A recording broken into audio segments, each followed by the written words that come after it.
Welcome back and good morning public. खेल की बात तो करेंगे लेकिन उससे पहले एक अनाउंसमेंट है कि लास्ट टाइम रऊफ साहब और इरफान जहीर के दरमियान एक बेट लगी थी। रऊफ साहब ने कहा था गालिबन के सरफराज अहमद जो हैं वो एज अ विकेट कीपर नहीं खेलेंगे, रिजवान खेलेंगे, और आपकी प्रेडिक्शन थी कि सरफराज एज अ खेलेंगे और एज अ विकेट कीपर खेलेंगे। 1000 रुपीज की शर्त लगी थी और ये 1000 रुपीज अब टेबल पे पड़ा हुआ है। और इरफान ने आने से पहले कह दिया था ब्रेक में कि मैंने नोट वहाँ मेरा मूड बना तो मैंने कहा था ठीक है, मैं इसको नोट दिखा दिया, इसका मूड बन गया, मैं जेब में रख लेता हूँ। ये नोट मेरे से होकर इरफान के पास जाना चाहिए, मेरा इसमें कितना हिस्सा है? ये आप ऐसा करें, आप ही रखें और इसमें से जो मंगवाना चाहिए आप मंगवा लीजिए। अच्छा, ये 1000 शर्त आप दोनों की लगी थी, 1000 मुझे मिल गया है।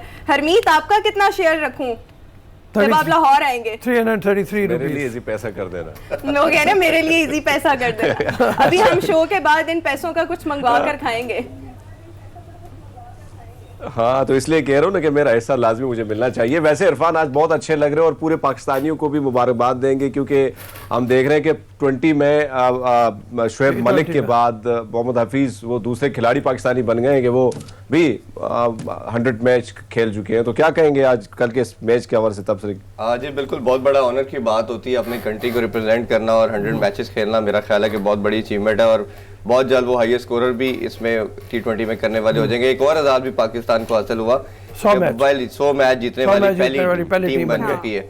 तो अल्हम्दुलिल्लाह ये एक बड़ी अच्छी चीज़ है। और अब पाकिस्तानी मेरा ख्याल है मोस्ट कंसिस्टेंट टीम भी कहा जाए T20 के अंदर, जब से T20 2006 से लॉन्च हुआ है, सबसे इसे कह ले कि कंसिस्टेंट टीम के तौर पे भी हम देखते चले आ रहे हैं कि इस फॉर्मेट में सबसे अच्छी परफॉर्मेंस पाकिस्तान की नजर आई है। तो इस लिहाज से बड़ी अच्छी चीज है कि अच्छे प्लेयर्स भी आ रहे हैं। और 40 की एज के अंदर, हफीज का आपने पूछा कि 40 की एज के अंदर भी इस तरह का परफॉर्म करना, लास्ट ईयर के वो हाईएस्ट स्कोरर भी रहे, तो एक बड़े साइन है कि एक आपका सीनियर प्रो इस तरह परफॉर्म कर रहा है। अच्छा, मैं वैसे क्रिकेट है ना, वो डर गई है कहीं मैं कोई सवाल ना उठा दूं जो उसको आता ना हो। ये तो नहीं। मैं वैसे कह रहा हूँ कि जिस वक्त 289 की लीड की मतलब बात हुई ना, और शुरू में पाकिस्तान की विकेटें गिर गई, तो मैं मायूस हो गया। मैंने कहा ये आज जो है ना मुश्किल है पाकिस्तान के लिए मैच जीतना। अच्छा। रन रेट भी बहुत चढ़ गया हुआ था, 12 के करीब पहुंच गया हुआ था, और वो महसूस ऐसे ही हो रहा था कि जैसे नहीं हो पाएगा। लेकिन credit goes to the South African bowlers and their fielders मतलब कि उन्होंने गेंदें भी पूरी की है और उन्होंने फील्डिंग भी अच्छी नहीं की। देखिए, पाकिस्तान को तीसरे जो ODI भी हुआ था उसमें भी हमने बात की थी कि बड़ा इजीली जीतना चाहिए था। हाँ। वो भी आखिर में ले गए थे, काफी क्रंच मोमेंट पे मैच चला गया था और 28 रन से जीता। उनकी समहाउ बी टीम खेल रही थी। इसी तरह फर्स्ट T20 के अंदर की बात करें तो हमारे बॉलर्स ने भी अच्छी बॉलिंग नहीं पहले की। हाँ, नहीं की। क्योंकि हम जितनी भी बात करते चले जा रहे हैं, हमारे पेस बॉलर पैचेस में अच्छी बॉल करते हैं। एक आधे मैच में एक आधा स्पेल अच्छा आता है, फिर आगे हम देखते हैं 2-4 मैच में बुरी परफॉर्मेंस होती है। आपके ऑब्वियसली वी नो कि ये T20 फॉर्मेट बड़ा फास्ट फॉर्मेट है, इसमें बड़ा स्कोर होता है, बट आपको प्रिसाइज तो होना पड़ेगा ना जी। एक आधा बॉलर तो चले, हमें नजर आता है अगर आपके 3-4 बॉलर ज्यादा स्कोर दे देंगे तो फिर बड़ा मुश्किल हो जाता है। और जैसे उनके कैप्टन क्लासन ने भी कहा कि अगर हमारा 200 प्लस रन होता तो हम शायद मैच जीत जाते। तो अभी उनकी न्यू साइड है, बी साइड कहना चाहिए, मेन 7-8 प्लेयर अभी अवेलेबल नहीं है, उसके बावजूद इस तरह की फाइट करना मेरा ख्याल है उनके लिए ये अच्छी खुशाइन चीज है कि इरफान, वैसे जिस तरह आप बात कर रहे हो कि तजुर्बा ना होने के बराबर है, अफ्रीका की बी टीम के खिलाफ हम खेल रहे हैं, हमारा मिडल ऑर्डर मुसलसल फ्लॉप जा रहा है। लेकिन अगर हम देखें तो हसन अली की अगर बात की, उसकी परफॉर्मेंस उसी तरह अच्छी है, हालांकि उसको वैसा नंबर भी नहीं, बैटिंग के हवाले से नंबर भी उनका जल्दी नहीं आता है। दूसरी बात यह कि क्या आप समझते नहीं है कि जो शाहीन शाह है उसको कम से कम रेस्ट तो देना चाहिए ना, मुसलसल खिला के उसका तो कल हशर हो गया भाजी। जी, आज भी मैं एक शो में यही बात करके आया हूँ कि बड़ी ज्यादती है कि 2019 से हम कंटिन्यूसली उसको बहुत ज्यादा ओवरलोड करते चले जा रहे हैं। वो हर तरह का फॉर्मेट खेल रहा है, लीग क्रिकेट खेल रहा है, PSL में भी रऊफ साहब आपको याद होगा मेरी बात करते थे कि उसको क्रंच मूवमेंट के ऊपर क्रंच गेम खिलानी चाहिए।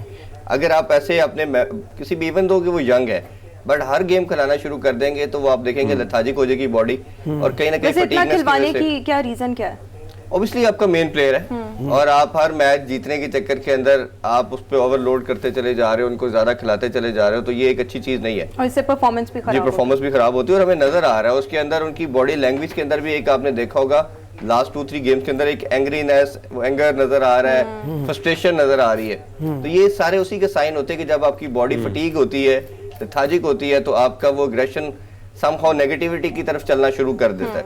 नहीं मतलब पाकिस्तान को सीखना चाहिए वाकई जी, के, obviously, मतलब जैसे अभी जैसे अफगानी इंग्लैंड से सीखना चाहिए कि वो कितना भी बड़ा प्लेयर हो, जोफ्रा आर्चर है उसको उन्होंने रेस्ट दिया, मतलब जो पीक पे उनका बॉलर है उसको भी वो रेस्ट दे देते हैं, बैट्समैन को भी रेस्ट दे देते हैं, बेन स्टोक्स को भी उन्होंने रेस्ट बड़ी दिया। अच्छी आपने एग्जांपल दी कि इंग्लैंड 3-4 साल से इस पॉलिसी के ऊपर आ गया कि वो हर 3-4 गेम के बाद एक प्लेयर को रेस्ट देते हैं। हाँ वो कभी भी किसी प्लेयर को कंसिस्टेंट कंटिन्यूस नहीं खिला रहे, ठीक है। इवन दो कई मैचेस में हमने देखा कि उनका कैप्टन भी बाहर बैठ जाता है, जी बिल्कुल, ठीक है ना, वो उसको भी वो बिठा देते हैं बाहर के, इसने अब 8-10 गेम खेल लिए, इसको भी रेस्ट देना है। जी जी हरमीत। इरफान, मैं अगर पाकिस्तानी टीम के तो मामलात पे हम वैसे ही बात करते रहो, अल्लाह का शुक्र है कि कल भी जीत हमें हुई, लेकिन अगर हम अफ्रीका की बात करें, क्या हो गया पाजी टीम, मतलब अगर आपका यहाँ पे कौमी मैच हो रहा है, मतलब इंटरनेशनल जो टीम है वो अपना मैच छोड़ के इंडिया जा रही है, तो दूसरी बात यह है कि एक 5 खिलाड़ियों के आने के बाद आप नहीं समझते कि ये मामला जो अफ्रीका की टीम होती थी कभी वो इसी वजह से भी खराब हो गई कि 5 आपने जो ब्लैक हैं खिलाड़ी उनको लाजमी खिलाना है?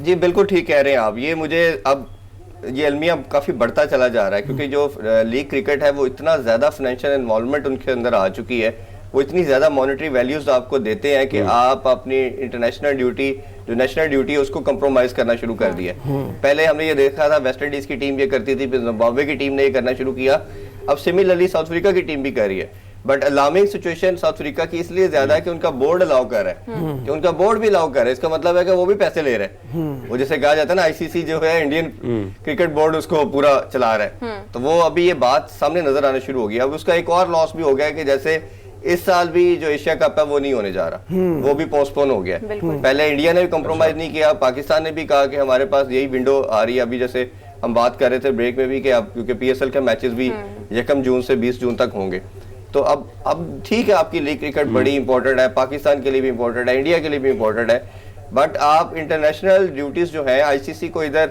इंटरवीन करना पड़ेगा, उसको अथॉरिटेटिवली ये डिसीजन लेना पड़ेगा कि आप अपनी लीग की लहदा विंडो तलाश करें, किस तरह भी करें, रिगार्डलेस कंट्री, रिगार्डलेस प्लेयर्स, ये आपका पहले आता है और लीग क्रिकेट बाद में आती है। अब वो स्केड्यूल आपके सारे कुछ बने हैं और कंट्रीज इतनी वो ओवर कब आ रही है उसके आईसीसी के ऊपर कि वो अपने डिसीजन खुद से चलाई जा रही है। आज इरफान आज के मैच में कोई आप चेंजेस देख रहे हो पाकिस्तान की साइड में? देखिए मिसबाह हक की जो अप्रोच है, as we know, as a captain भी जानते हैं, एज ए कोच भी बड़ी ऑब्स्टिनेट और बड़ी रिजिड रही है, वो बड़ी मुश्किल से चेंजेस करते हैं, और अगर आपका विनिंग फॉर्मेट आ जाए तो उसको तो बिल्कुल ही नहीं छेड़ते।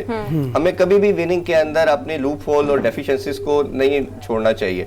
हमने देखा है कि जैसे ओपनिंग के अंदर पहले तो आप सबसे पहले ये देखे ना कि शर्जील को आप नहीं लेके गए। अच्छा, आप फखर को तो इंडक्ट ही नहीं किया, फखर ने परफॉर्म कर दिया ओडीआई के अंदर, आपको रीजन मिल गई एक उसको इंडक्ट करने की कि आपके पास शादाब इंजर्ड हो गए।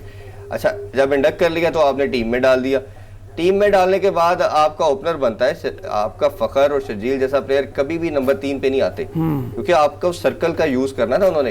आपने सर्कल जो आपके शुरू के 30 बॉलें हैं उस पर आपको 60-70 चाहिए। देखिए टीम्स ऑस्ट्रेलिया होगी, इंडिया होगी, न्यूजीलैंड होगी, वो कोई भी क्रिकेट, आपकी इंग्लैंड इवन वो 200 से 220 के दरमियान क्रिकेट खेल रही है, वो 160-70 वाली क्रिकेट नहीं खेल रही। 170, 60, 80 वाली क्रिकेट खेलनी है तो रिजवान आपका ओपनर सबसे बेस्ट है, इस तरह का परफॉर्म कर रहा है, एक कंसिस्टेंट है।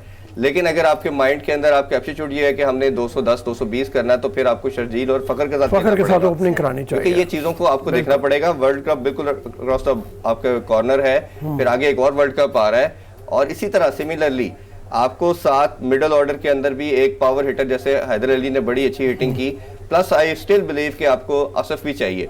ओडीआई में असफ नहीं चला, ठीक है, मेरा मानना यह है कि ओडीआई का वो प्लेयर भी नहीं है, बट वो प्लेयर टेलर मेड उसके लिए होता है T20 क्रिकेट, उसको होना चाहिए। फिर इसी तरह बॉलिंग के अंदर भी हमने देखा कि आपको अगर वर्ल्ड कप को आप प्रिपरेशन के अकॉर्डिंगली चल रहे हो तो आपको वहाब रियाज और आमिर भी मस्त चाहिए, क्योंकि जो बॉल रिवर्स करे, जो ऐसी क्रच मूवमेंट के ऊपर आके जब मैच फंसाओ वो अच्छी बॉलिंग करें। तो अनफॉर्चुनेटली ये लड़के मैचेस में हम देख रहे हैं कि परफॉर्मेंस आ रही है, कंसिस्टेंट नहीं है, जब मार पड़ती है तो ये पैनिक कर जाते हैं। तो वो बड़ा जरूरी है कि आपको, और पाकिस्तान को अपना मिडिल ऑर्डर बेहतर करने की जरूरत है। मिडिल ऑर्डर भी पहली दफा हमें नजर आ रहा है कि T20 की टीम में हमारी बेंच स्ट्रेंथ बहुत स्ट्रॉन्ग है।